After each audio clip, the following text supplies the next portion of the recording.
Tecnologia. Tecnologia. Tecnologia. Aşedinha. Tecnologia. Aşedinha teknoloji. Tecnologia.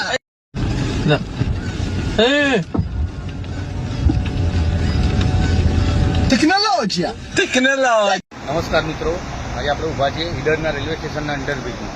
આ બ્રિજની એક પરિસ્થિતિ એવી ઉત્પન્ન થઈ છે કે આજે જે બ્રિજની આજુબાજુ દિવાલો એના પણ પોપડા પડે છે. મારા મિત્રને કંઈ બતાવશે અને તમામ જગ્યાએ આગળ પણ જવાય એવું નથી. બાકી તમને જઈને બતાવો તો અનેક જગ્યાએથી દિવાલો ફાટીને પાણી પડી રહ્યું છે. આ તમે વિચારી શકો છો કે બ્રિજનું કામ કેટલું સરસ કર્યું છે. પહેલું જ ચોમાસું બ્રિજ સહન નથી કરી શક્યું, તો આવનારા સમયની અંદર જે ચોમાસામાં જે તકલીફ પડશે તે સાધનોવાળાને ઈડર ગામના જે રાજસ્થાનના જોડતો બ્રિજ છે, બરાબર છે, અને ઈડર ગામના કોઈ પણ વ્યક્તિને અહીંયાથી હિંમતનગર જવું હોય, સરકારી હોસ્પિટલ જવું હોય તો આ જ બ્રિજનો ઉપયોગ કરવો પડે. પણ અત્યારે તમે બ્રિજની પરિસ્થિતિ જોઈ શકો છો. જાણે આપણે એક સમુદ્ર કિનારે ઉભા હોય તેવો આપણને અહેસાસ થાય છે અને એવો અવાજ આવે છે. આપ જો અનેક જગ્યાએથી દિવાલો ફાડીને પાણી અત્યારે નીકળી રહ્યું છે.